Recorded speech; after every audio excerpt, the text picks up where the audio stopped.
That was the My Hero Academia Season 3 intro. Now, joining me in the studio, or well, over the phone, is Hayley McKay, writer at Nerds for Life. How are you, Hayley? Yeah, not too bad. How are you, Pete? Yeah, not bad. Did that intro get you a little excited like it did me?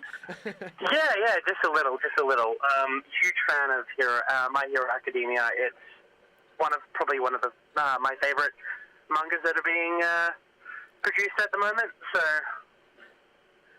Well, have you had a chance to take a look at season 3? I've watched both episodes, by the way. Yeah. I've taken I've already caught up with the manga ages ago, but I've taken a chance to watch the season 3, and it's been pretty solid so far. Certainly something I love about this series is that it's almost a one-for-one translation of the manga to anime, which is fantastic to watch because all those fights are spectacular, and it's great to see them all animated. Well, what I've noticed is, in comparison to the manga and the anime, I've read both. I've read and watched both. Is the fact that it doesn't sway too far away from the manga, as you said, and we don't get 200 episodes of filler. For instance, that transition from Naruto to Naruto Shippuden, there was about 100 episodes of filler there.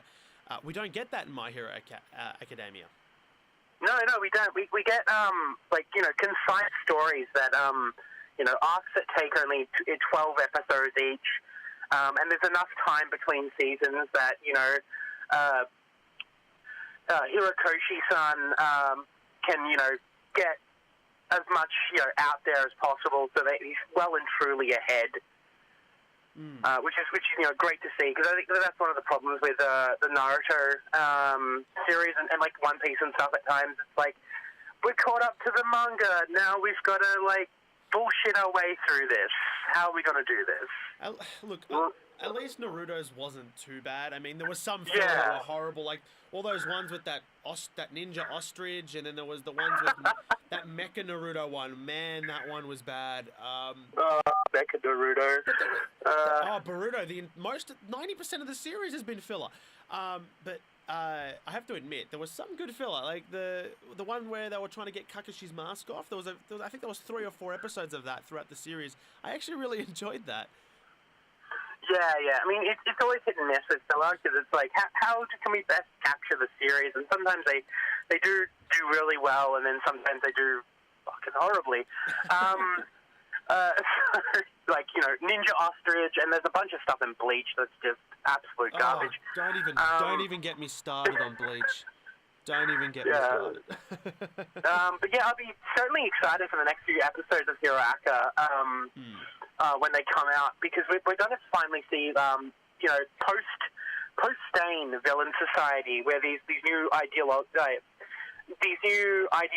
villains come through with like Darby and the rest, just come through and really steamroll our heroes and put them really up to the test. Well, are they? Which is, are they really villains? Think about it. Well, they're more that's the anti-heroes, question, aren't they? Yeah. Well, I mean, I would say their leader. I keep forgetting his name. I keep referring to him as Bad Touch Man. Yeah, the guy with the hand on his face. Yeah, the guy with the hands all over him. He's certainly like a major villain. And All For One is certainly a major villain, but like characters like Darby, sometimes they cross that line of anti-hero, definitely. That they want to make these heroes better people, and they want their society to be better in a case. But I guess there's most of the time their actions do cross into the downright villainous. Especially with this current arc that's coming up in the anime, where it's where they're going to kidnap somebody. I won't spoil too much in case some of our listeners haven't read the manga. It's certainly going to be an interesting watch.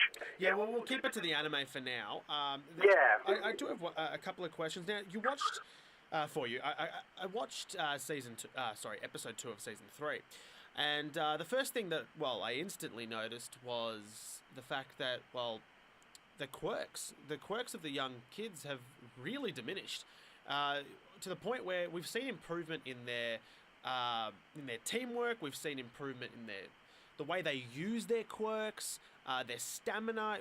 We've seen significant improvement from them. But the strength of their quirks have really diminished. That's probably a little surprising for people that haven't read the manga and they're just watching the anime. This training camp, it's designed to bring out the best in these young students. How much improvement are we expected to see? Well, they're gonna really put them through their paces here with this coming up episode, especially. We'll see. I think we saw Todoroki trying to use his ice quirks while in boiling water. We're going to see like a couple other characters be put in positions where they have to use their quirks in really unfriendly circumstances, I suppose. And so it's really going to hopefully help improve their quirks exponentially. But you are right; they have really diminished in terms of power with their quirks. I think that's possibly to do with the fact that they've been more relying on each other, which is not necessarily a bad thing. But before this, they were all kind of like fairly self-sufficient, except for Deku. But they were all fairly self-sufficient and like, we can do this on our own and, kind of thing. And now it's like, oh, well, we're a team. We're all like one big class, one big family. Let's all lean on each other. And it's damaged their quirk abilities a little bit.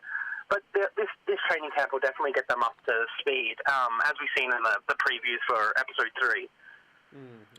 Okay, so, well, that's a good thing. I mean, the upcoming episode does look pretty good. Also, the League of Villains are finally going to make their move. The game begins, apparently.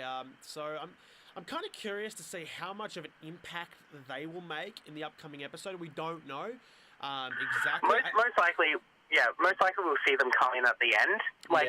That's similar to the thing, because from what I believe, we've got that whole quirk training thing, and Class 2 comes in at some point, like Class 1B comes in at some point, and they'll have, we've got to get introduced to the rest of the Pussycats, and we get to, do the whole Coda thing as well. So most likely they'll come in towards the end, and then it'll set up the whole kind of evil makes its move kind of thing. Of course, it does seem a bit early on to just introduce them as here they attack. Now, before we head off and we change subjects and continue with the show, the Avengers. Now they come out next week, the film, and My Hero Academia came out last week for the first time. Did you notice a little bit of a poster similarity? I put it up on our Twitter and Facebook page. Did you check it out? Yeah, I did, and that's certainly no mistake. Of course not. Yeah, Horikoshi is a huge. I believe the internet colloquialism is Westaboo, but he's a huge fan of like Western comics and SpiderMan, Superman, etc., etc. I mean, you just have to look at All Might to see that he's a giant Superman kind of style character. So, like, seeing a My Hero Academia poster that's a one-for-one thing with Marvel is there's certainly no mistake. He's done that on purpose. Of course. Like, I imagine he's probably like personally requested like, I want this poster. I want it to look like this, and it's got to happen. Well, earlier today I stumbled upon one that looked very much like Spider-Man. It was in the intro of the My Hero Academia, the opener. Yeah, there was a scene that looked very much like a Spider-Man comic, and I'll be posting it on Nerds for Life later today, so make sure to check that out. Yeah, will do. Awesome. Now we're going to move on to some Dragon Ball stuff. Thank you, Haley, for coming in and talking all No problem. All right, thank you so much.